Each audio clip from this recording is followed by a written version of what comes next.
Okay सुनो don Bosco बाकी दो टॉपिक छोटा सा करते हैं, फिर एक बार रिवीजन करेगा और चैप्टर कंप्लीट करेगा। ठीक है, ऐसे एक बार किया हुआ चैप्टर हम लोग का फटाफट जल्दी से करते हैं। Point number 7 page number 4। अगर आपके पास बुक नहीं है तो भी अभी चलेगा, अभी के लिए। ठीक है, पॉइंट नंबर 7 पेज नंबर 4। देखो पॉइंट का नाम क्या है, डेमोग्राफिक कंडीशन। डेमोग्राफी सबसे पहले इधर आया, बुक सेटल होना छोड़ दो। डेमोग्राफी वर्ड का मतलब क्या होता है, स्टडी ऑफ पीपल। ठीक है, बेस्ट एग्जांपल है एवरी 10 इयर्स जो सेंसस होता है कि लोग हम लोग घर पे आते हैं, ठीक है, आपसे जो भी पूछते हैं वो क्या होता है, डेमोग्राफिक ट्रांजिशन या डेमोग्राफिक कंडीशन लोग का समझते हैं कि अभी जो लोग रह रहे हैं इंडिया में, कैसा लोग रह रहे हैं, उनका क्या स्टेटस है, क्या उनका इकोनॉमिक कंडीशन है, क्या उनका लाइफस्टाइल है, उसमें से कितना लोग मर रहे हैं, एक फैमिली में कितना बच्चा लोग है, सब कुछ समझना। तो आपसे जो जो क्वेश्चन पूछते हैं उसको हम लोग बोलते हैं डेमोग्राफिक इंडिकेटर्स। ठीक है, उसको हम लोग क्या बोलते हैं, डेमोग्राफिक इंडिकेटर्स। हम लोग का पॉइंट का नाम क्या है, डेमोग्राफिक कंडीशन या डेमोग्राफिक ट्रांजिशन। अब इसमें जो पॉइंट्स है उनको हम लोग क्या बोलते हैं, डेमोग्राफिक इंडिकेटर्स। ठीक है, डेमोग्राफिक इंडिकेटर्स मतलब ये वो पॉइंट्स हैं जिसके बेसिस में हम पॉपुलेशन को स्टडी करने की कोशिश कर रहे हैं। ठीक है, टोटल हम लोग के पास 6 पॉइंट्स है, जिसमें से 4 ऐसा पॉइंट है जिसमें कोई स्टैट्स दिया हुआ है जो एग्जाम के लर्न करना इंपॉर्टेंट है। डन, बाकी दो बकवास पॉइंट एकदम। ठीक है, तो 6 पॉइंट है। फर्स्ट पॉइंट देखो क्या है, high birth and death rate. ठीक है, बर्थ रेट ज्यादा है, डेथ रेट ज्यादा, एकदम सिंपल सा पॉइंट है, high birth and death rate. Okay, एक बार यहाँ पे देखो बर्थ रेट कितना था उस टाइम पे, 48 पर 1000। 48 पर 1000। अब 48 पर 1000 का मतलब क्या होता है, अगर इस एरिया में 1000 लोग रह रहे हैं तो वो एरिया बढ़ कितना से रहा है, 48 से। ठीक है, 48 पर 1000। वापस से, अगर किसी एरिया में 48 लोग, सॉरी 1000 लोग रह रहे हैं तो वो एरिया में लोग बढ़ कितना से रहा है, 48 से। तो बर्थ रेट उस टाइम कितना था, 48 पर 1000। प्रेजेंटली कितना है, 19 पर 1000। ठीक है, तो हम लोग का पहला इंडिकेटर का नाम क्या है, high birth and death rate. उस टाइम बर्थ रेट कितना था, 48 पर 1000। प्रेजेंटली 19 पर 1000। ठीक है, अब डेथ रेट उस टाइम पे कितना था, 40 पर 1000। प्रेजेंटली 7.3 पर 1000। अब आउट ऑफ कॉन्टेक्स्ट थोड़ा चल के, ताकि इकोनॉमिक्स का माइंडसेट डेवलप हो आंसर राइटिंग के लिए, बर्थ रेट ज्यादा होना एंड डेथ रेट ज्यादा होना इज अ गुड थिंग या बैड थिंग, बैड थिंग। ठीक है, डेथ रेट ज्यादा है इसका मतलब क्या है, इकोनॉमी में हेल्थ केयर बहुत खराब है। हम वो आपको बोल रहे जो बुक में लिखा हुआ नहीं है, पर सोच डेवलप करना इंपॉर्टेंट है। अगर डेथ रेट ज्यादा है इसका मतलब क्या, इकोनॉमिक में हेल्थ केयर अच्छा नहीं है। या फिर दूसरा क्या है कि पॉवर्टी बहुत ज्यादा है, तो people can not afford health care. ये दो रीजन हो सकते हैं। ठीक है, अगर बर्थ रेट ज्यादा है तो ये खराब क्यों है, सॉरी हाँ, बर्थ रेट ज्यादा है तो खराब क्यों है, पॉपुलेशन बढ़ा है वो तो ट्रांसलेशन हो गया। पर बर्थ रेट अगर ज्यादा है तो इकोनॉमिकली खराब की, जैसे डेथ रेट अगर ज्यादा है तो ये क्या इंडिकेट करता है, या तो मेरा कंट्री में बहुत ज्यादा पॉवर्टी है, या फिर मेरा कंट्री का हेल्थ फैसिलिटीज अच्छा नहीं है, या वाटर एंड फूड फैसिलिटी अच्छा नहीं है। ठीक है, सिंपल इंटरप्रिटेशन, डन, सॉर्टेड। पर क्वेश्चन ये है, ये आने वाला चैप्टर्स के लिए एक तरह का बेस है। ओके, तो इसलिए हम आपको पूछ रहे हैं, अगर बर्थ रेट ज्यादा है देन प्रॉब्लम क्या है, व्हाई बर्थ रेट ज्यादा is a problem for a country. So basically we are a developing country. ठीक है, आंसर राइटिंग सीखना इंपॉर्टेंट है, we are a developing country. ठीक है, हम लोग का जो गवर्नमेंट का बजट होता है दैट इज वेरी लिमिटेड। ठीक है, अब इनमें कुछ पॉपुलेशन ऐसा होता है कि उन लोग बहुत ज्यादा अंडर प्रिविलेज होता है, जो लोग हेल्थ केयर और एजुकेशन को अफोर्ड नहीं कर सकते हैं, which is a basic necessity of life. ठीक है, which is a basic necessity of life. तो इनको हेल्थ केयर और एजुकेशन किसको देना पड़ता है, गवर्नमेंट को। तो गवर्नमेंट इतना ज्यादा पॉपुलेशन में कभी भी हेल्थ केयर और एजुकेशन को प्रोवाइड नहीं कर पाए। ठीक है, पहला रीजन। तो लोग का क्या होगा, high birth rate will lead to high death rate. ठीक है, दूसरा चीज, there will be improper planning of manpower requirement. Manpower requirement का मतलब क्या होता है, मान लो फॉर एग्जांपल इस ईयर 20,000 इंजीनियर्स ग्रेजुएट हो रहे हैं, पर इंडिया में जॉब देने के लिए there are only vacancies for 6,000 engineers. तो जो बाकी 14,000 है, they are educated people, still they will remain what, unemployed. अगर उन लोग अनएम्प्लॉयड रहेगा तो इनकम गिरेगा, स्टैंडर्ड लिविंग गिरेगा, और साथ में साथ क्या गिरेगा, जीडीपी ऑफ द कंट्री। ठीक है, इसीलिए high birth rate is bad. इस चैप्टर में एकदम भी रेफरेंस नहीं है, आने वाला चैप्टर्स के लिए ये समझ में आ रहा थॉट प्रोसेस। ओके, वापस हम लोग का पॉइंट का नाम क्या है, डेमोग्राफिक कंडीशन। उसमें पॉइंट नंबर 1 क्या है, high birth and death rate. Birth rate उस टाइम कितना था, 48 पर 1000, प्रेजेंटली 19 पर 1000। डेथ रेट उस टाइम प्रेजेंटली 0.3 पर 1000। ठीक है, नेक्स्ट इंडिकेटर क्या है, इन्फेंट मोर्टेलिटी रेट। वापस नेक्स्ट क्या है, इन्फेंट मोर्टेलिटी रेट, शॉर्ट में IMR।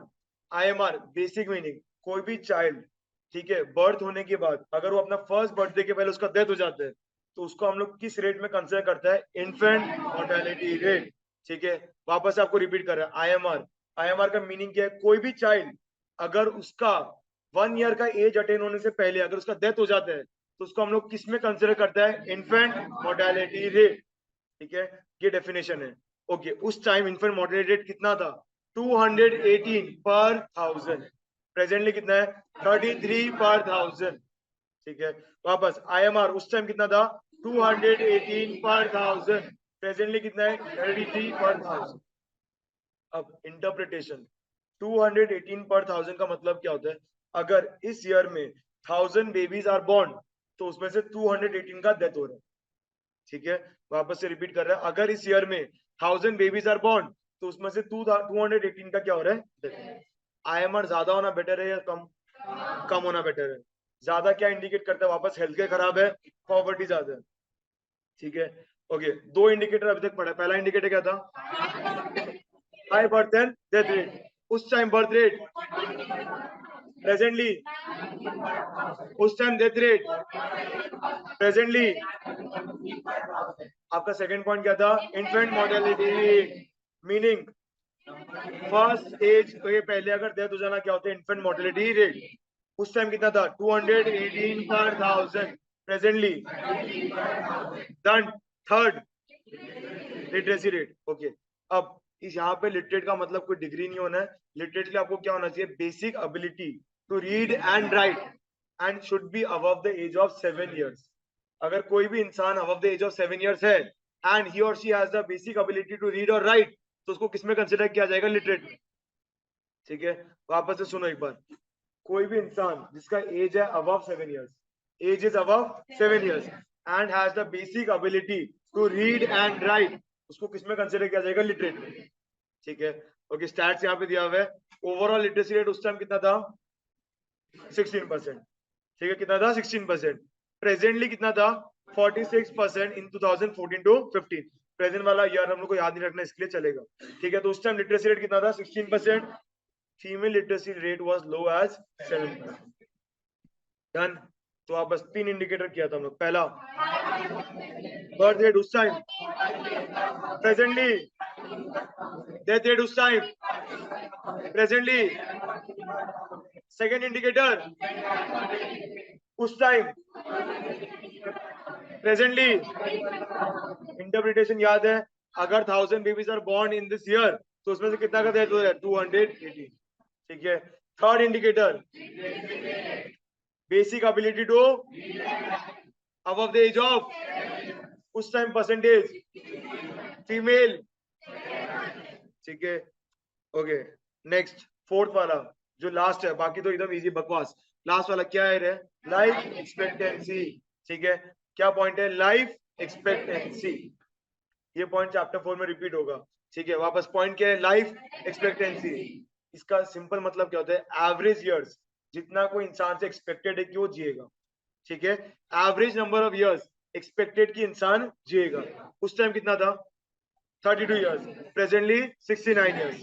ठीक है, वापस लाइफ एक्सपेक्टेंसी का मतलब क्या होता है, एवरेज नंबर ऑफ ईयर्स जितना कोई भी इंसान जिएगा।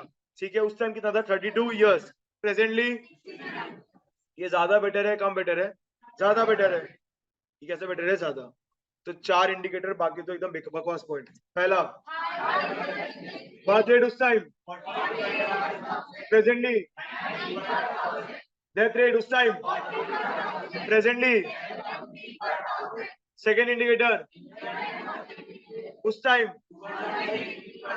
प्रेजेंटली। ठीक है, थर्ड वाला basic ability to above the age of, ठीक है, उस टाइम, प्रेजेंटली। ठीक है। फीमेल के लिए life expectancy, meaning normal Hindi में एवरेज कितना साल जिएगा, ओके उस टाइम, प्रेजेंटली, ठीक है। Okay, fifth and six point, poor state of health care facilities and wide spread poverty, ठीक है। बेसिक आप अपना वर्ड्स में लिख सकते हैं, हेल्थ केयर खराब था और पॉवर्टी बहुत ज्यादा फैला हुआ था। डन, क्लियर यहाँ पे, ठीक है। एक वन मोर पॉइंट, इसमें आ जाओ, ऑक्यूपेशनल स्ट्रक्चर पॉइंट नंबर 8, फिर ऊपर से रिवाइज करेगा, चैप्टर एंड करेगा। ऑक्यूपेशनल स्ट्रक्चर, नेक्स्ट टॉपिक ये है,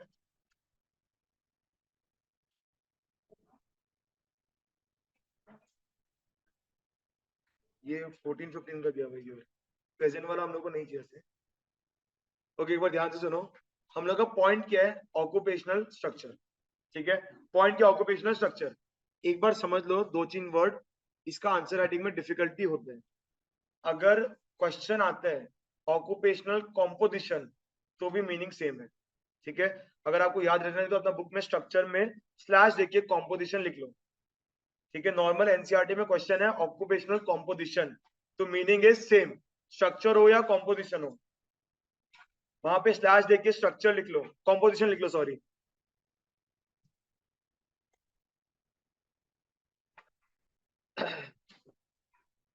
ओके, अब बेसिक चीज, ऑक्यूपेशन का मतलब क्या होता है, कोई भी इंसान क्या काम कर रहा है, ठीक है। डॉक्टर, इंजीनियर, टीचर, सब क्या है, कोई ना कोई तरह का ऑक्यूपेशन है। ऑक्यूपेशनल स्ट्रक्चर जब हम लोग बोलते हैं, तो इससे पता चलता है जो इंसान काम कर रहे हैं उसमें से कितना लोग काम कर रहे हैं इन द प्राइमरी सेक्टर, कितना लोग काम कर रहे हैं इन द सेकेंडरी सेक्टर, कितना लोग काम कर रहे हैं इन द टर्शियरी सेक्टर। तो सिंपल वे में हम लोग क्या बोल सकते हैं, there are 3 sectors of occupation, there are 3 sectors of class 3 का चीज है ये। There are 3 sectors of occupation, क्या क्या, प्राइमरी, सेकेंडरी, टर्शियरी, ठीक है। वापस क्या क्या सेक्टर है, primary, secondary, tertiary.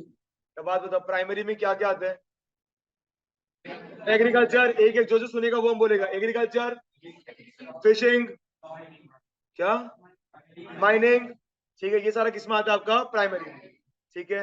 Okay, next, secondary, manufacturing and construction, manufacturing and construction. Tertiary, service, ठीक है। सर्विसेज या फिर थोड़ा इकोनॉमिक्स वर्ड्स में, intangible goods, intangible goods, intangible word का मतलब कहते हैं इसको देख नहीं सकता, छू नहीं सकते, ठीक है। तो वही तो क्या होता है, सर्विस, ठीक है। आप अच्छा लैंग्वेज में लिख दे, क्या, इंटैंजिबल गुड्स, ठीक है। तो वापस, there are 3 sectors of occupation, क्या क्या, primary, secondary, tertiary, primary, secondary, tertiary. तो जितना लोग भी काम कर रहे हैं इंडिया में, उसमें से जितना लोग प्राइमरी में काम करेगा, जितना लोग सेकेंडरी में काम करेगा, जितना लोग टर्शियरी में काम करेगा, उसी को हम क्या बोलते हैं, ऑक्यूपेशनल स्ट्रक्चर। काम करना, ऑक्यूपेशन, कौन कितना कहां पे काम कर रहा है, this is what, occupational structure. Done, यहाँ पे पॉइंट का मतलब समझा, ठीक है। अब इसके अंदर 2 पॉइंट्स है, पहला पॉइंट क्या है, predominance of agriculture sector over other sectors. अगर हम एग्रीकल्चर सेक्टर बोलते हैं तो हम लोग कौन से सेक्टर को रेफर कर रहे हैं, प्राइमरी को, हाँ या ना। अब एक वर्ड होता है डोमिनेंस, डोमिनेंस का मतलब क्या होता है, कोई चीज जो बाकी दो को डोमिनेट कर रहे है, पर यहाँ पे वर्ड क्या है, predominance. Why predominance, because Indian economy is agrarian economy, हमेशा से इंडियंस क्या कर रहे हैं, एग्रीकल्चर, तो इसलिए वर्ड क्या है, प्री डोमिनेंस, कि शुरुआत से आप में क्या चल रहा है, एग्रीकल्चर का डोमिनेंस है over other sectors. Other sectors हम लोग को ऑलरेडी पता है क्या क्या होगा, सेकेंडरी एंड टर्शियरी। अगर ओवरऑल वे में बोले तो सेकेंडरी मतलब क्या, इंडस्ट्रियल सेक्टर, टर्शियरी मतलब क्या, सर्विस सेक्टर, क्लियर है। और एक बार रीड करते हैं, सिर्फ परसेंटेज दिया हुआ और कुछ नहीं दिया हुआ, ठीक है, एकदम आंसर फ्रेम कर सकते हैं। Agriculture sector accounted for largest share of workforce which was 70 to 70, ठीक है। आप बस इतना बता दो कितना परसेंट है, मैन्युफैक्चरिंग का 10%, मैन्युफैक्चरिंग मतलब कौन सा सेक्टर, सेकेंडरी, और सर्विस का कितना है 15 to 20, एक पॉइंट डन, ठीक है। वापस पॉइंट नंबर 8, पॉइंट नंबर 8 का नाम क्या है, ऑक्यूपेशनल, हिंदी में मतलब जो लोग भी काम कर रहे हैं उसमें से कितना लोग काम कर रहे हैं in the primary, secondary, tertiary, ठीक है। इसके अंदर 2 पॉइंट्स है, पॉइंट नंबर 1, प्रीडोमिनेंस ऑफ, ठीक है। इसमें हम लोग को कुछ नहीं करना, सिर्फ परसेंटेज लिखना है, एग्रीकल्चर का परसेंटेज, मैन्युफैक्चरिंग, सर्विस, डन, एक पॉइंट सॉर्टेड, ठीक है। सेकंड पॉइंट क्या है, regional variation, regional variation, regional variation का मतलब क्या होता है कि कुछ जगह ध्यान से सुनना, आपके लिए लिखना इजी होगा। कुछ प्लेसेस में लोग एग्रीकल्चर छोड़ के जा रहा था इन मैन्युफैक्चरिंग एंड टर्शरी। वापस, रीजनल वेरिएशन का मतलब क्या होता है? कुछ प्लेसेस में, कौन सा प्लेसेस है नाम हम लोग यहाँ देखेगा, पर कुछ प्लेसेस में लोग एग्रीकल्चर को छोड़ के जा रहा था in manufacturing and service, and in the same way कुछ प्लेसेस में लोग मैन्युफैक्चरिंग एंड सर्विस को छोड़ के जा रहा था इन एग्रीकल्चर। क्लियर है? समझा हम क्या बोल रहे हैं? ठीक है, वापस से क्या बोला? कुछ प्लेसेस में लोग कहां से कहां जा रहा था? एग्रीकल्चर से मैन्युफैक्चरिंग एंड सर्विस। ठीक है, और इन सम प्लेसेस लोग कहां से कहां आ रहा था? सर्विस एंड मैन्युफैक्चरिंग से एग्रीकल्चर में। आया ना? ओके, देखते हैं कौन से प्लेसेस है। मद्रास प्रेसिडेंसी, ठीक है, तो इसमें क्या क्या आपका देखो, तमिलनाडु, आंध्र प्रदेश, केरला, कर्नाटका, ये पूरा प्रेसिडेंसी है। This is one state. ठीक है, Bombay and Bengal showed a decline in agriculture sector and increased workforce in manufacturing and service। 4 line का पॉइंट बिना मतलब बना दिया, सिर्फ जगह का नाम याद रखना है। ठीक है, और तुमको पता होगा सिंपल में लिखना क्या है, लोग एग्रीकल्चर से निकला और कहा गया? Manufacturing and tertiary. ज्यादा लर्न मत करो, जगह का नाम बस याद करना है। मद्रास प्रेसिडेंसी अभी के लिए चलेगा, अंदर का स्टेट छोड़ो। मद्रास प्रेसिडेंसी, बॉम्बे, बंगाल। ठीक है, वापस, मद्रास प्रेसिडेंसी, बॉम्बे, बंगाल। यहाँ से लोग कहां से कहां गया? और हम लोग को समझ में भी आता है ना, आज ये वो एरिया है जहाँ पे मैन्युफैक्चरिंग और सर्विस ज्यादा है एज कम्पेयर टू एग्रीकल्चर। हम लोग मद्रास मतलब चेन्नई का बात कर रहे हैं, बॉम्बे, बंगाल। डन।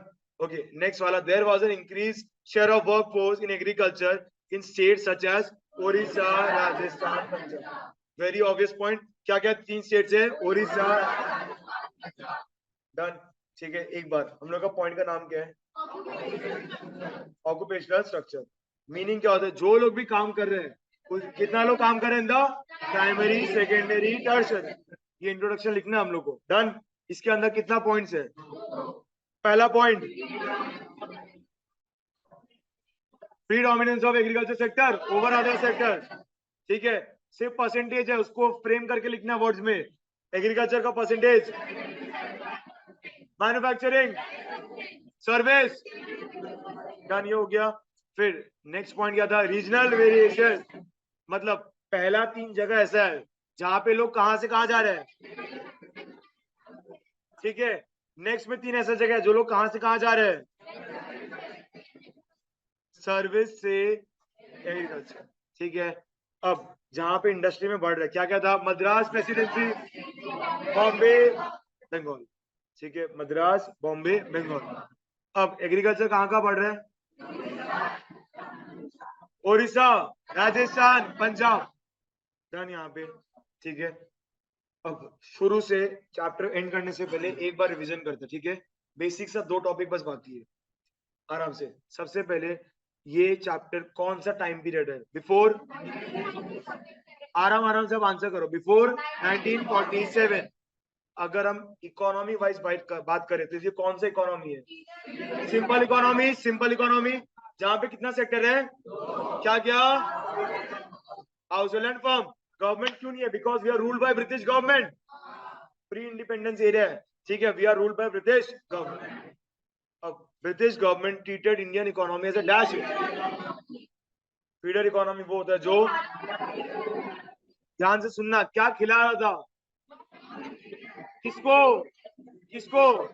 ब्रिटिश को। एट, क्या खा रहा था? From Britain. ठीक है, अब बिफोर कमिंग ऑफ ब्रिटिश कितना पॉइंट्स है इंडिया के बारे में? 3। ठीक है, सिर्फ नंबर 1 प्रॉस्पेरस इकोनॉमी। ठीक है, प्रॉस्पेरस इकोनॉमी के अंदर कितना कीवर्ड था? 3। आराम से। Number 1 self reliance. Second point, कितना percent? Main source of livelihood is. Third, well known for handicraft. कौन सा हैंडीक्राफ्ट?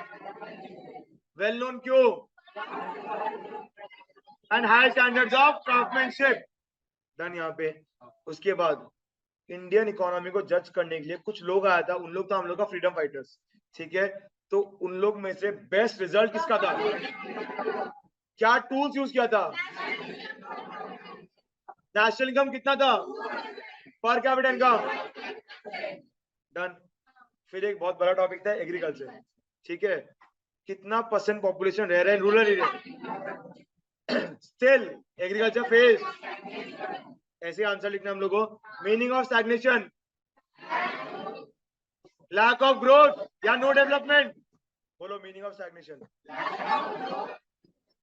या फिर नो डेवलपमेंट, इसका कितना रीजन था। Number 1,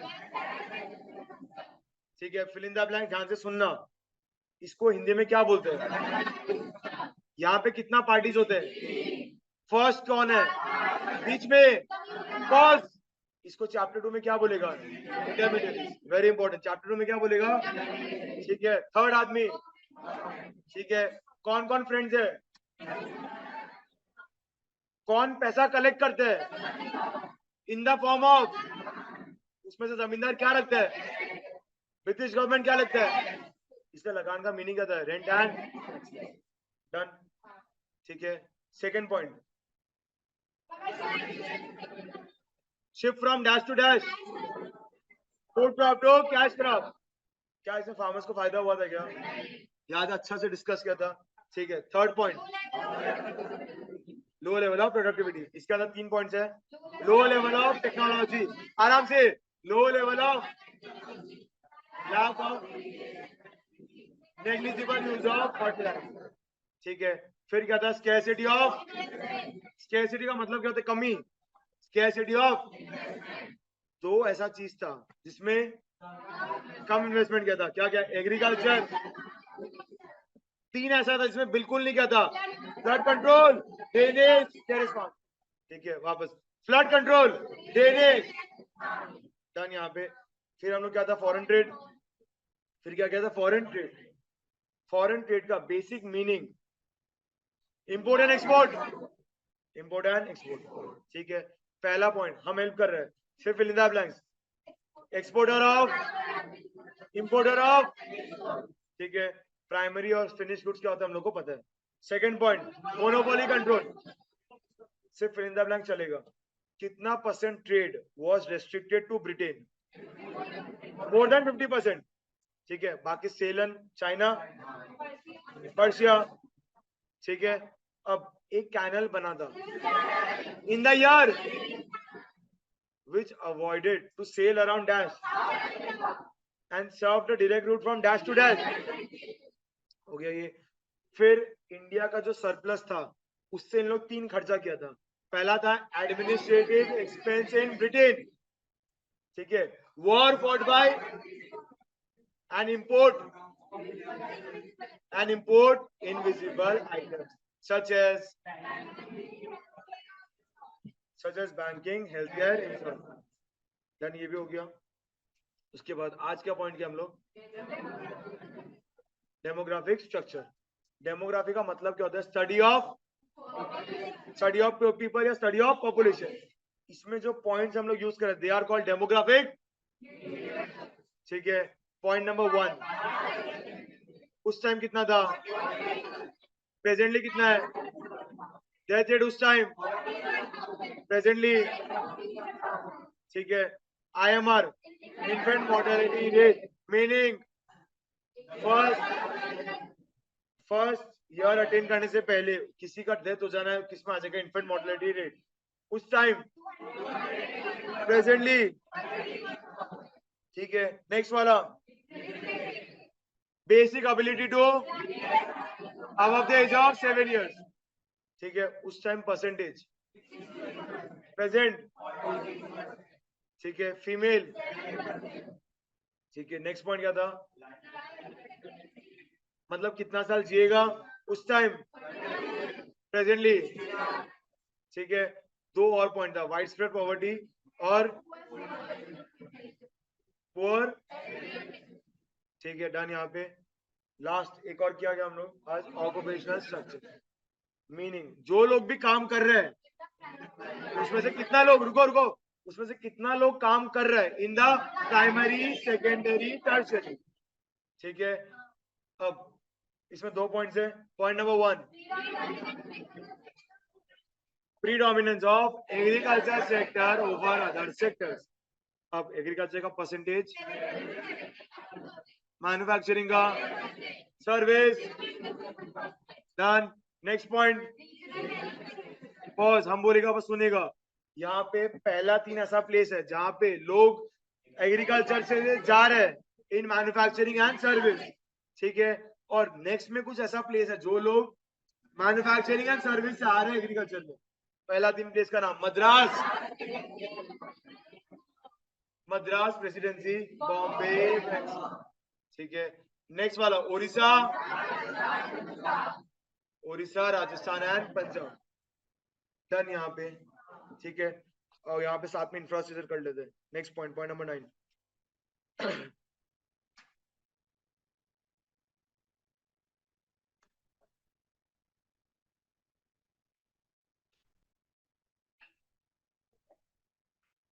okay ready. सबसे पहले एक बार मीनिंग समझ लेते हैं, फिर जितना लर्न होगा उतना लर्न करेगा। इंफ्रास्ट्रक्चर, ठीक है, मतलब क्या होता है? Normal meaning infrastructure, English meaning bridge, building, ये सारा चीज। अगर इकोनॉमिक्स का टर्म से बात करें, कंट्री का इंफ्रास्ट्रक्चर का हम लोग बात कर रहे हैं, ठीक है। तो यहाँ पे कंट्री का इंफ्रा में क्या क्या आएगा? Roads, railways, schools, government schools, hospitals, ये सारा कुछ आएगा। पोस्टल सर्विसेज, फ्लाईओवर्स, ठीक है, स्टैचूज, किसमें आएगा? इंफ्रा में। इसका ओनर कौन है? इसका ओनर कौन है? गवर्नमेंट, ठीक है। अब यहाँ पे जो 4 इंफ्रास्ट्रक्चर है, ठीक है, उसमें से जो सबसे बेस्ट कंट्रीब्यूशन है दैट इज ब्रिटिश गवर्नमेंट का रोड्स एंड रेलवेज, ठीक है। तो इसके बाद वाला पॉइंट ही पॉजिटिव कंट्रीब्यूशन है। तो कभी भी हम लोग पढ़ते हैं तो सबसे जो भी आदमी हो, सबसे बेस्ट कंट्रीब्यूशन क्या है? Roads and railways. समझा हम क्या बोल रहे हैं? ठीक है, roads and railways British government का सबसे बेस्ट कंट्रीब्यूशन है, क्योंकि इसके बाद ब्रिटिश गवर्नमेंट जब गया था तो वो शायद चला गया होगा, पर इंडिया में ही छोड़ के चला गया था, जो धीरे धीरे इंडिया को डेवलप होने के लिए बहुत ज्यादा हेल्प किया था। तो वो आज भी है। Railways is the most cheapest mode of transportation, ठीक है। चीपेस्ट जरूरी है because is the developing country. Developing country है तो यहाँ पे क्या है? Inequality of income. ये सारा वर्ड आपको लिखना जरूरी है। यहाँ पे क्या है? Inequality of income. मतलब कुछ लोग बहुत ज्यादा अमीर है, कुछ लोग बहुत ज्यादा गरीब है, ठीक है। बीच वाला तो अलग है, ठीक है। कुछ लोग बहुत ज्यादा अमीर है, कुछ लोग बहुत ज्यादा गरीब है। तो लास्ट वाला जो पॉपुलेशन है, शायद उन लोग हर तरह का ट्रांसपोर्ट अफोर्ड ना कर पाए, इसलिए चीप सोर्स ऑफ ट्रांसपोर्टेशन जरूरी है। इसीलिए आज तक railways of India is in monopoly of Indian government, क्योंकि अगर वो प्राइवेट सेक्टर के पास जाएगा तो quality will improve, conditions of train will improve, ठीक है, एवरीथिंग विल इंप्रूव, बट साथ में price will also rise, because private sector का मेन मोटिव क्या होता है? प्रॉफिट। समझा हम क्या बोल रहे हैं? वो क्या इंफ्रा धीरे धीरे पड़ता है।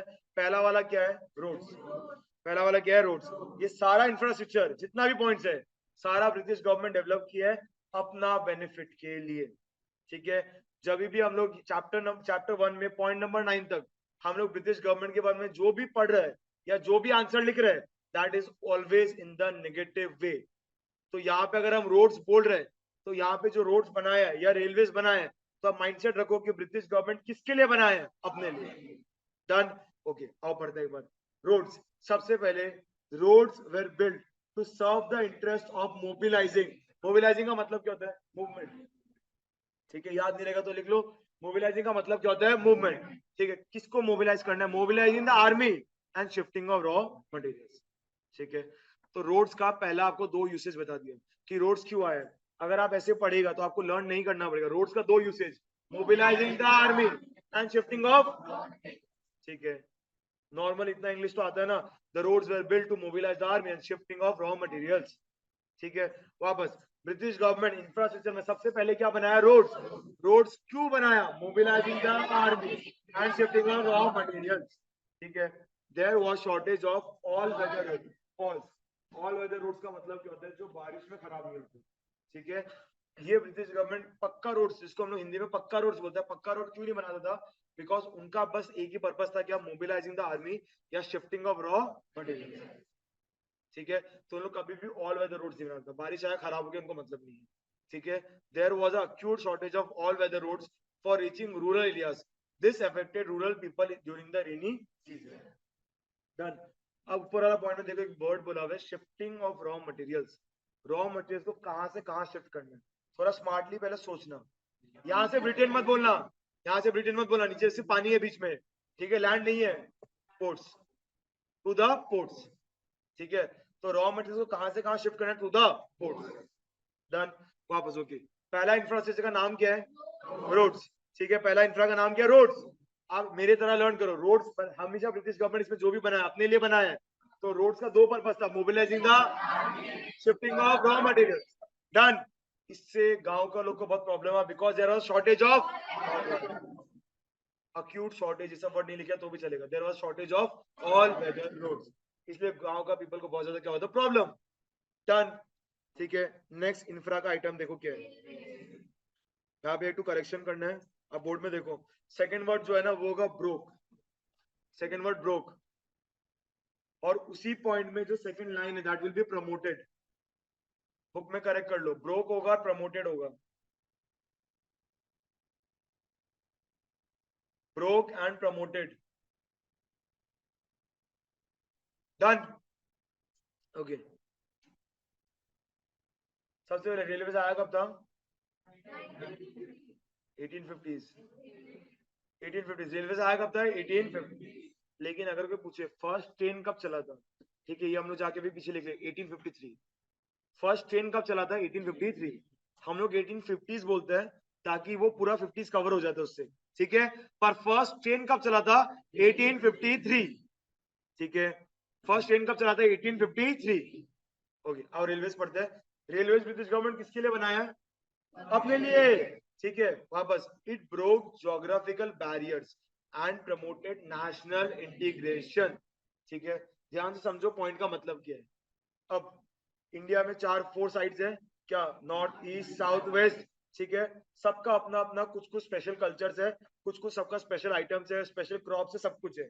अगर आपके पास रेलवेज नहीं होगा तो इंडिया, मान लो आसाम में अगर टी फेमस है तो ये टी ऑल ओवर इंडिया कैसे पहुंचेगा, ये क्यों नहीं पहुंच पा रहा है, ड्यू टू ज्योग्राफिकल बैरियर्स, है ना। अब साउथ में अगर कॉफी फेमस है, हम चाहते हैं आसाम में वो आए, तो वो कैसे आएगा, विद ट्रांसपोर्टेशन ओनली। अगर वो नहीं आ सकता है बिकॉज ऑफ व्हाट, ज्योग्राफिकल। तो जैसे रेलवेज इंट्रोड्यूस हुआ, it broke all the geographical barriers and promoted national integration. National integration का मतलब, इंटीग्रेशन का मतलब क्या होता है, एक होना। इंटीग्रेशन का मतलब क्या होता है, एक होना। नेशनल इंटीग्रेशन मतलब आज जो आसाम में है वो ऑल ओवर आसाम में, अगर आसाम में रह के हमको इंडिया में कोई सामान चाहिए, इंडिया का कोई भी सामान चाहिए तो वो हमको मिल सकता है। We are one, national integration, ठीक है। तो रेलवेज का पहला point, fill in the blanks आप ये लर्न करो, हम बोलते हैं फिल इन द ब्लैंक्स करना। It broke all the and promoted, ठीक है। वापस, it broke all the and promoted, ठीक है। सेकंड एडवांटेज ब्रिटिश गवर्नमेंट को क्या मिला था, it promoted commercialization of Indian agriculture. Pause, commercialization का पॉइंट क्या था, shift from dash to dash. एक बात बताओ, ये कैश क्रॉप में एग्जांपल क्या था, कॉटन, जूट, ये सब आया ना।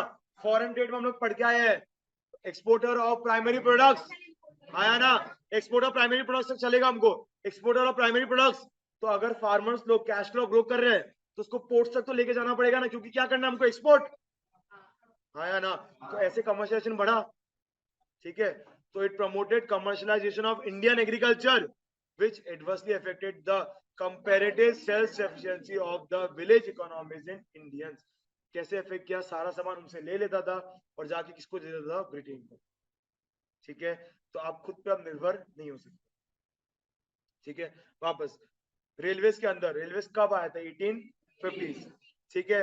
जब रेलवेज आया था, it broke all the and promoted, ठीक है। इट ऑल्सो प्रमोटेड व्हाट, ठीक है। लास्ट पॉइंट देखिए क्या लिखा हुआ है, it promoted foreign trade, it promoted foreign, foreign trade जल्दी होगा, क्यों, क्योंकि पोर्ट तक सामान पहुंचेगा एकदम फटाफट, ठीक है। तो दो चीज को प्रमोट किया, क्या क्या, एंड फॉरेन ट्रेड, ठीक है। Commercialisation of agriculture and foreign trade, 70% class में करके जाओ। It promoted commercialization of agriculture and foreign trade. Done.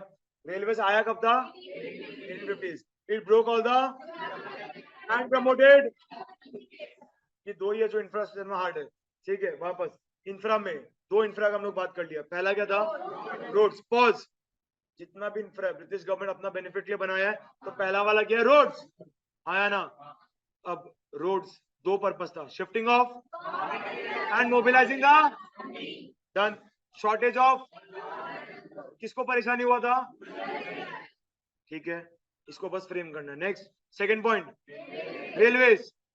जब हम लोग रेलवेज, ओके रेलवे सबसे पहले ब्रोक ऑल द प्रमोटेड, और दो चीज प्रमोट किया था, फॉरेन। ठीक है, okay third point, air and water transport. Third point क्या, एयर एंड वाटर। एकदम लिमिटेड चीजें इसमें जो जरूरी है।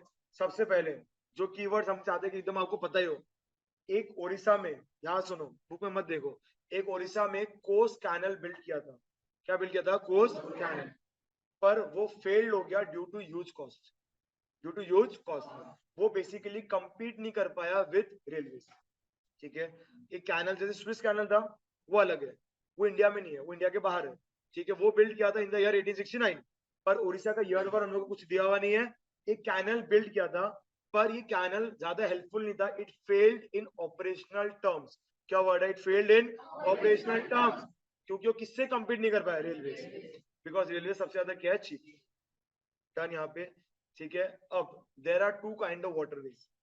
ठीक है, एक आपका होता है फॉरेन लैंड और एक होता है इनलैंड। ठीक है, क्या क्या है? फॉरेन लैंड और इनलैंड। फॉरेन लैंड का ये मतलब नहीं है कि दूसरा कंट्री का पानी। ठीक है, फॉरेन लैंड का मतलब है इंडिया का जो लैंड वाला बॉर्डर है, उसके बाहर का हम बात कर रहे हैं। ठीक है, जो मतलब मेरा सराउंडिंग में सीज एंड ओशंस है ना, वो नॉटिकल माइल्स। ठीक है, जहां तक हम लोग का फैला हुआ है। ठीक है, अब यहाँ पे दो वाटर बॉडीज है। इनलैंड में क्या क्या आएगा? रिवर्स, लेक्स, पॉन्ड्स, ये सारा चीज। और वो क्या है? Foreign land, oceans and seas. ठीक है, अब क्या होता है कि पानी में काफी सारा आदमी बिजनेस कर सकते हैं। ठीक है, शिप चलाना, फिशिंग करना, ठीक है, वो सारा तो बेसिक बिजनेस है, ये जो सबको पता है। पर और भी काफी सारा बिजनेस कर सकता है, और उसके लिए आपको उस जगह को थोड़ा डेवलप करना पड़ता है। जैसे one of the richest businesses of minerals, कि आप पानी से मिनरल को डिराइव कर रहे हैं, उसको प्यूरिफाई कर रहे हैं, सॉल्ट को आप ले रहे हैं, उसको प्यूरिफाई कर रहे हैं, कुछ भी आप कर रहे हैं। ठीक है, तो ये सारा ब्रिटिश गवर्नमेंट डेवलप होने नहीं दे रहा था, क्योंकि ये एक तरह से क्या बन जाता है? एक और सोर्स ऑफ इनकम बन जाता फॉर इंडियंस। तो इनलैंड वाटरवेज, जो इंडिया के अंदर का जितना भी रिवर्स है, पॉन्ड्स है, लेक्स है, इसको ब्रिटिश गवर्नमेंट कभी भी डेवलप नहीं किया। ठीक है, बहुत ज्यादा डेवलप करता तो ये कैसा हो जाता है? इकोनॉमिकल। इन लोग डेवलप नहीं किया तो दे रिमेन्ड एज अनइकोनॉमिकल। समझा हम क्या बोल रहे हैं? ठीक है, तो तीन इंफ्रा का बात के पास हेडिंग चाहिए। पहला क्या था? Railway, roads, railways, air and water transport. Done. यहाँ पे लास्ट वाला देखो क्या है। ठीक है, ये वर्ड यहाँ पे रॉन्ग है, पेस्ट नहीं होगा, पोस्ट होगा।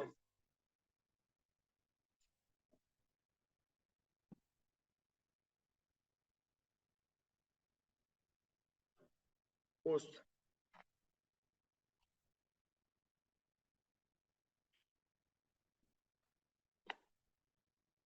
हाँ, सबसे पहले मीनिंग ऑफ कम्युनिकेशन बोलो, क्या होता है? बात करना। नहीं, बिल्कुल भी इंटरेक्शन नहीं होता। बोलो क्या होता है कम्युनिकेशन का मतलब? एक कपड़ा हटा के बात करो, सेंडिंग एंड रिसीविंग मैसेजेस। और कुछ कम्युनिकेशन? पोस्ट भेजना। ओके देखो, कम्युनिकेशन, कम्युनिकेशन का बेसिक मतलब होता है कोई भी चीज, कोई भी चीज, थॉट्स, बात, इंसान, पैकेज, कुछ भी हो, एक जगह से दूसरा जगह तक पहुंचना। ठीक है, अगर हम लोग बोलते हैं bus, auto are what means of communication. ठीक है, तो ऑटो वाले से बात करना तो कम्युनिकेशन नहीं है ना वहां पे।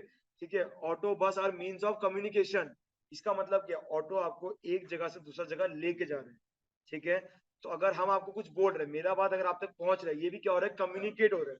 ठीक है, तो यहाँ पे हम लोग कम्युनिकेशन का, एक्चुअल में कम्युनिकेशन का मतलब क्या होता है? कोई भी चीज, चाहे थॉट्स हो, बात हो, सामान हो, इंसान हो, अगर एक जगह से दूसरी जगह मूवमेंट हो, that is what? Communication.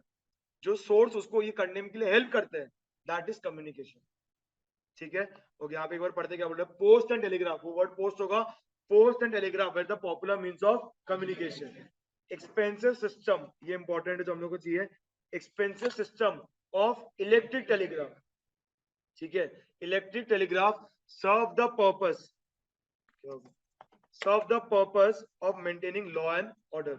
Law and order कैसे, अगर मान लो गवर्नमेंट को किसी को समन कराना हो, समन कराने का मतलब क्या होता है, किसी को कोर्ट तक बुलाना, ठीक है, तुमको नोटिस भेजना, तो गवर्नमेंट को ऐसा कुछ कराना हो, किसी के अंदर किसी को एफिडेविट भेजना, कुछ भी करना हो, तो उसके लिए हम लोग क्या यूज करता था, expensive system of electric telegraph, ठीक है। यहाँ पे the postal service serving useful purpose remain इनएडिक्वेट, ठीक है, एकदम सिंपल सा, कुछ भी नहीं है। इंपॉर्टेंट सबसे ज्यादा क्या है कि आपका इलेक्ट्रिक टेलीग्राफ यूज करता था for maintaining what, law and order.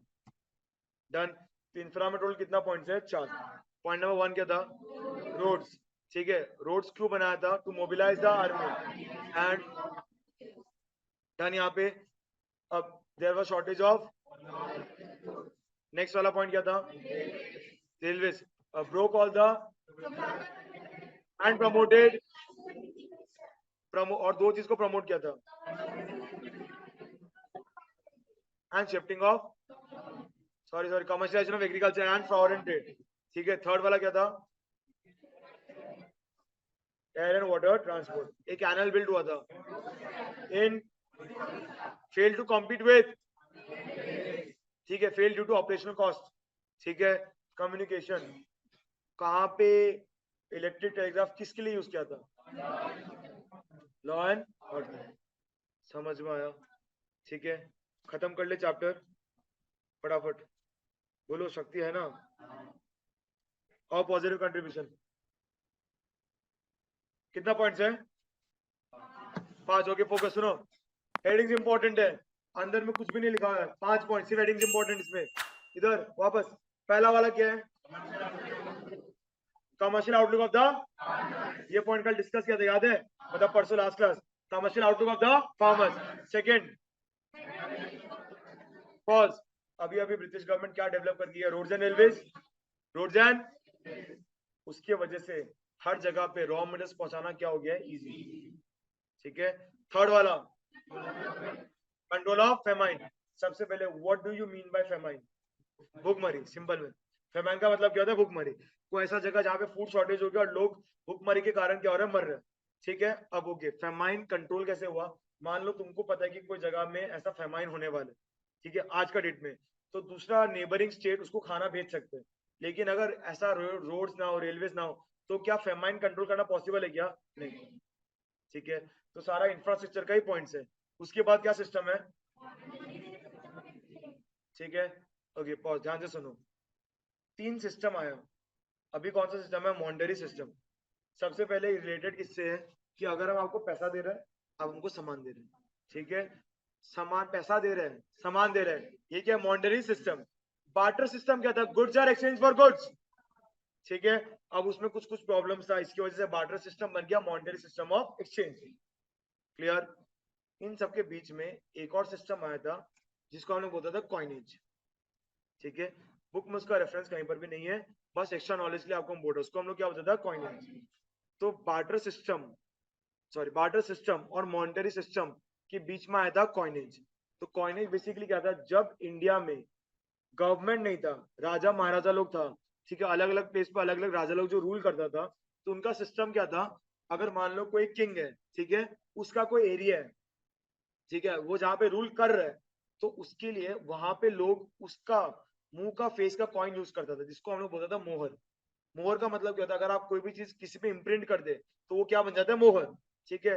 तो ऐसा गोल्ड, सिल्वर, ब्रोंज मोहर होता था, तो आपस में लोग फिक्स करता था, मान लो कोई जूता खरीदने गया था, हमको 3 मोहर दो, तो वो 3 मोहर देता था, तो वो सिस्टम होता था। अगर राजा मर गया तो जो नेक्स्ट राजा है, तो मोहर क्या हो जाएगा, रिप्लेस, पूरा का पूरा। तो ये था कॉइनेज। पर ये ब्रिटिश गवर्नमेंट जब आया तो ये सब हटाया, और ब्रिटिश गवर्नमेंट हम लोग को क्या सिखा के गया, कि you should do monetary system of exchange. तो आज जो हम लोग मॉनेटरी सिस्टम ऑफ एक्सचेंज कर रहे हैं, ये हम लोग किससे सीखा है, British government. Done. Next system क्या है, इफेक्टिव एडमिनिस्ट्रेटिव सेटअप, ठीक है। हम लोग को सबसे ज्यादा रूल कौन किया, ब्रिटिश गवर्नमेंट, ठीक है। तो ऑब्वियसली अगर कोई तुमको रूल करता है, तो तुमको लगता है, तुमको वो इंसान पसंद ना हो, पर लगता है कि वो तुमसे ऊपर तो है, हाँ या ना। तो ब्रिटिश गवर्नमेंट का जो भी एडमिनिस्ट्रेशन था, मतलब उनका जो भी कॉन्स्टिट्यूशन था, उनका जो भी लॉस था, ठीक है, वो सब कुछ इंडिया मस्त आराम से क्या कर लिया, कॉपी, ठीक है। अभी जैसे तुम लोग अगर कंपनी जैक पढ़ रहे हैं, पार्टनरशिप पढ़ रहे हैं, ठीक है, क्लास 12 के बाद बीकॉम वगैरह में जाएगा, सीए वगैरह में जाएगा, तो वहाँ पे कॉन्ट्रैक्ट एक्ट पड़ेगा। तो ये सारा जो एक्ट, जीएसटी का सिस्टम, ये सारा कोई भी इंडियंस नहीं बनाया है, सारा क्या है, टोटली छापा हुआ फ्रॉम अदर कंट्रीज। ठीक है, जिसमें से जो 3 मेन है, पार्टनरशिप, कॉन्ट्रैक्ट और कंपनी जाएगी, किसे छापा हुआ फ्रॉम ब्रिटेन, समझा। तो इफेक्टिव एडमिनिस्ट्रेटिव सेटअप जो हम लोग को हेल्प किया था, ताकि आज जब हम लोग नया नया न्यूली इंडिपेंडेंट कंट्री बन रहे हैं, तो जब हम लोग को करना हो तो हम लोग के लिए बहुत ज्यादा क्या था, हेल्प। ठीक है, तो पॉजिटिव कंट्रीब्यूशन टोटल 5 पॉइंट है। पहला पॉइंट क्या था, commercial outlook of the farmers, second, third, fourth, fifth. ठीक है, वन लास्ट टाइम, पहला वाला, commercial outlook of the farmers, better means of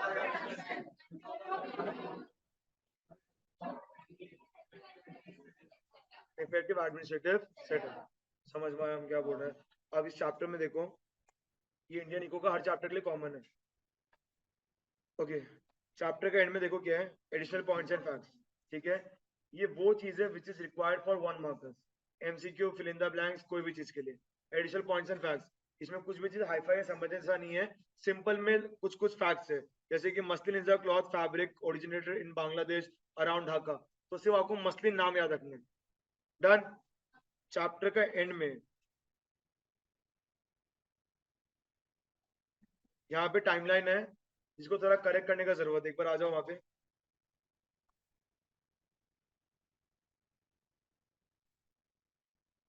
ये मार्किंग कर लो ना बोर्ड से, डेट्स के साथ पैरेलली मिस्टेक है।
डन हो गया मार्किंग,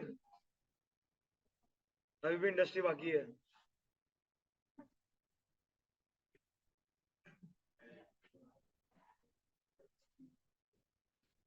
चलो 5 मिनट में एडिशनल पॉइंट रीड कर लो, कोई डाउट है तो फटाफट पूछ लो, फिर इंडस्ट्री करके खत्म करेगा।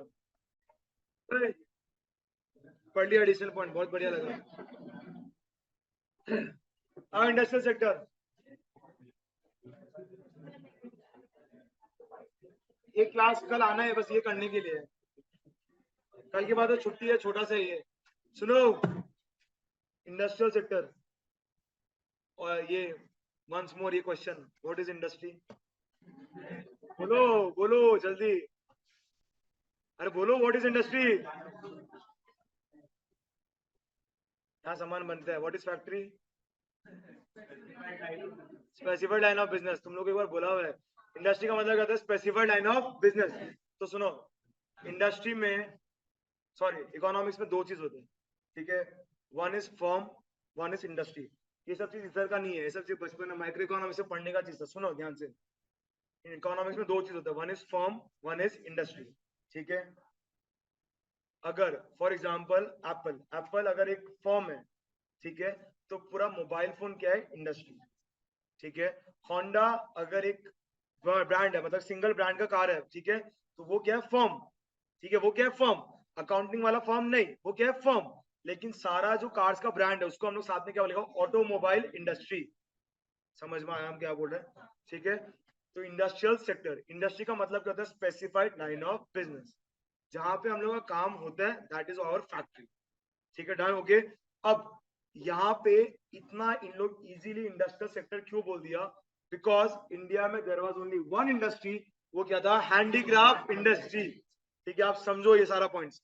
इंडिया में there was only one industry, that was handicraft industry. ठीक है, हैंडीक्राफ्ट का मतलब वो सामान होता है जो हाथ से बन सकते हैं। ठीक है, जो भी सामान हाथ से बन सकता है किसमें आता है? Handicraft industry. ठीक है, ओके। पॉइंट नंबर 1 क्या है? D industrialisation. पॉइंट नंबर 1 क्या है? Deindustrialization. सिंपल चीज, इंडस्ट्रियलाइजेशन का मतलब क्या होता है? नया इंडस्ट्री सेटअप करना। तो डी इंडस्ट्रियलाइजेशन का मतलब क्या होगा? जो एग्जिस्टिंग है उसको खराब करना है ना, जो एग्जिस्टिंग है उसको क्या करना? खराब। ये किया था ब्रिटिश गवर्नमेंट। ये कौन किया था? British government. कैसे? देखो छोटा हो जाएगा अभी। ये कौन किया था? British government, with their twofold policy. With their twofold policy. Twofold policy ही फीडर इकोनॉमी है कि कहां से कहां जा रहा है? इंडिया से ब्रिटेन क्या जा रहा है? एंड ब्रिटेन से इंडिया क्या आ रहा है? डन। Point number 1 done. इतना सही है। वापस हम लोग पढ़ के आ रहा है इंडस्ट्रियल सेक्टर। ठीक है, इंडिया में there was only one industry. कौन सा? Handicraft industries. ठीक है, अब इसको ब्रिटिश गवर्नमेंट क्या किया? Deindustrialize. मतलब क्या होता है? Destroy. With what policy? Twofold policy. Twofold policy हम लोग को अच्छा से आता। ठीक है, सेकंड पॉइंट देखो क्या है? Adverse effects of handicraft industry. Second वाला क्या है? Adverse effects of handicraft. एक बात बताओ, कल लास्ट क्लास में तुम लोग की बात बोला था, इकोनॉमिक्स में जब भी कुछ नया आएगा तो क्या बढ़ेगा? सब बात ध्यान रखो। हाँ, इकोनॉमिक्स जब भी कुछ नया आएगा तो क्या बढ़ेगा? एम्प्लॉयमेंट। ठीक है, तो सेम तरीका से अगर कुछ एग्जिस्टिंग जाएगा तो क्या गिरेगा? ठीक है, adverse effects of decline of handicraft industry. क्या इंडस्ट्री डिक्लाइन हो रहा है क्या? हाँ, तो सबसे पहला पॉइंट देखो क्या है? High level of unemployment. हाँ या ना, या लो एम्प्लॉयमेंट, कुछ भी लिख दो, जो माना सब चलता है। High level of unemployment. ठीक है, अगर ये हाई लेवल ऑफ अनएम्प्लॉयमेंट हो रहा है और साथ में क्या हो रहा है? Import of finish goods. ठीक है, वापस सेकंड पॉइंट क्या? Adverse effects of deindustrialization. ठीक है, डिक्लाइन का मतलब ही क्या? डी इंडस्ट्रियलाइजेशन, कुछ भी लिख दो। हाँ, adverse effects of deindustrialization. इसका दो इफेक्ट्स है। कुछ भी चीज इकोनॉमिक्स में जाएगा तो सबसे पहले क्या कम होगा? High level of unemployment. ठीक है, दूसरा पॉइंट क्या है? Import of finish goods. Done. ठीक है, अगर आप इंपोर्ट कर रहे, ये भी लास्ट का डिस्कस किया था, इंपोर्ट बेटर है या एक्सपोर्ट? एक्सपोर्ट। पर हम लोग क्या कर रहे हैं? इंपोर्ट। अगर इंपोर्ट करेगा तो there will be what? Fall in what? GDP. There will what? Fall in. देखो पॉइंट नंबर 4 क्या है? Low contribution to GDP. समझ में आ रहा है क्या बोल रहे हैं? Low contribution to GDP. ये सारा पॉइंट्स आप ऐड कर सकते हैं। अगर एम्प्लॉयमेंट कम हो रहा है, मान लो सिंगल लाइन आ रहा है तो एम्प्लॉयमेंट कम हुआ, लोग कम कमाएगा, poor standard living, they will not spend much, they will not produce much, तो इंडिया में स्पेंड नहीं होगा तो जीडीपी कैसे बढ़ेगा? समझ में? Low contribution to GDP. ठीक है, एक पॉइंट यहाँ पे बच गया, lack of capital goods industry. Lack of capital goods industry. तो नेशनल इनकम में तुम लोग पढ़ा होगा, there are two types of goods, consumer goods and capital goods. हाँ है ना, कैपिटल गुड्स वो होते हैं जो हम लोग को दूसरा गुड्स बनाने में हेल्प करते हैं, बेसिकली मशीन। ठीक है, कैपिटल गुड्स वो गुड्स होते हैं जो दूसरा गुड्स बनाने में हेल्प करते हैं। पर अगर हम मान लो एक सुई धागा वाला सीविंग मशीन का अगर हम बात करें तो वो भी कोई ना कोई तो मशीन ही बनाया, है ना, उसका भी कोई ना कोई इंडस्ट्री तो होगा ही। समझ में आ रहा है क्या? और उसका भी कोई ना कोई इंडस्ट्री होगा। तो India was lacking in that industry. India was lacking in that industry. समझा? इंडिया में गाड़ी क्यों नहीं था? Because there were no car manufacturers. ठीक है, तो यहाँ पे word lack of capital goods नहीं बोला है, यहाँ पे वर्ड क्या है? Lack of capital goods industry. वो सारा मशीन्स बनाने वाला इंडस्ट्री ही नहीं था इंडिया में। ठीक है, तो आपको किस में डिपेंडेंट होना पड़ता? On foreign countries. ठीक है, last point for the day क्या है? Limited role of public sector. Limited role of public. ठीक है, एकदम ध्यान से सुनना। पब्लिक सेक्टर, दो सेक्टर होते हैं, प्राइवेट और पब्लिक। प्राइवेट मतलब कौन? हम लोग। पब्लिक मतलब कौन? गवर्नमेंट। ठीक है, एक बात बताओ, क्या हम लोग का गवर्नमेंट था क्या? नहीं। अब इंडिया एज अ कंट्री, ठीक है, प्रेजेंट डे 2-3 years बैक, ठीक है, इंडिया एज अ कंट्री बहुत ज्यादा इंपोर्ट करता है फ्रॉम चाइना। ट्रू या फॉल्स? ट्रू। ठीक है, बहुत ज्यादा इंपोर्ट करता है फ्रॉम चाइना, क्योंकि आज हम लोग का गवर्नमेंट पावर में है, तो गवर्नमेंट के पास इतना पावर था कि वो इंपोर्ट को क्या कर दिया? बैन। चाइनीज एप्स को क्या कर दिया? बैन। हाँ या ना? ठीक है, एकदम लॉजिकल आपको हम बात बोल रहे हैं। लेकिन जब ब्रिटिश रूल के अंदर था, क्या गवर्नमेंट के पास ये पावर था क्या? नहीं। तो उस टाइम पे जो पब्लिक सेक्टर है, उस टाइम पे पब्लिक सेक्टर का वे में कौन था? Freedom fighters. उस टाइम पे पब्लिक सेक्टर में कौन था? Freedom fighters. तो उनका लिमिटेड रोल क्यों था? बिकॉज उन लोग कोई भी तरह का पॉलिसी फॉर्मुलेशन नहीं कर सकता है। वापस उनका लिमिटेड रोल क्यों था? क्योंकि उन लोग कोई भी तरह का पॉलिसी फॉर्मुलेशन नहीं कर सकता है। तो वाई लिमिटेड रोल? उन लोग सिर्फ कर सकता है प्रमोशन। उन लोग सिर्फ क्या कर सकता है? Promotion. One of the best promotion शायद आप रिलेट कर सके, दैट वाज गांधी जी का चक्र। ठीक है, वो जो सिंबल जो हम लोग का हिस्ट्री बुक्स में हमेशा से रहा है, that is what? That is promoting make in India. ठीक है, तो अब नरेंद्र मोदी भी जब मेक इन इंडिया करता है तो वो चक्रा यूज करता है। तो उस टाइम पे चक्रा का जो सिंबल था, ठीक है, उसका मेन पर्पस क्या था? क्या प्रमोट करना? Make in India. क्योंकि ब्रिटिश गवर्नमेंट क्या करता था? इंडिया से लेके जाता था खादी। इंडिया से क्या लेके जाते? खादी। ठीक है, that is jute, jute khadi सब कुछ। उसको ब्रिटेन में लेके जाता था और उसको बनाता था इन मशीन। उसको कैसे बनाता था? इन मशीन। और लाके इंडियंस को देता था। तो और इंडियंस क्या करता था? खादी लेता था और इंडिया में सुई धागा से बनाता था। ज्यादा सस्ता कौन सा होगा? मशीन वाला। Because of what? Economics of scale. अब कोई भी चीज बल्क में करेगा तो क्या होगा? सस्ता होगा वो। हाँ या ना? तो इसीलिए इंडियंस क्या हुआ? अब इंडियंस सब लोग उस टाइम बहुत ज्यादा पॉवर्टी में था, क्योंकि खुद का इनकम स्केल बहुत कम था। तो उन लोग ना चाहते हुए भी कहाँ शिफ्ट हो रहा था? To the machine made goods. इसीलिए हम लोग का फ्रीडम फाइटर्स क्या करता था? प्रमोट करता था कि you should do what? Make in India. तो थॉट प्रोसेस क्या था? अगर आप मेक इन इंडिया करेगा तो गांधी जी उधर थॉट प्रोसेस क्या था कि आप बेसिकली क्या कर रहे हैं? प्रमोट कर रहे हैं to reduce imports. To reduce imports. तो अगर आप रिड्यूस इंपोर्ट्स करेगा तो आपका इनकम ऑटोमेटिकली बढ़ जाएगा। तो फ्रीडम फाइटर बस क्या कर सकता था? प्रमोशन। इसलिए there is what? Limited role of public sector. समझा? तो इंडस्ट्री में टोटल 5 पॉइंट है। पहला पॉइंट क्या है? Deindustrialization. फिर डी इंडस्ट्रियलाइजेशन का एडवर्स इफेक्ट्स। ठीक है, लैक ऑफ दो लेवल ऑफ दो contribution to limited role of public sector. ठीक है, चैप्टर ओवर। नेक्स्ट क्लास हम लोग चैप्टर नंबर 2 से शुरू करेगा, पूरा का पूरा फ्रेश। समझ में आया हम क्या बोल रहे हैं? डन। एक बार तुम लोग इसके एमसीक्यू का पीडीएफ भेजा है, वापस भेज देगा। ठीक है, उसको प्रैक्टिस कर लेना। नेक्स्ट क्लास आपका पूजा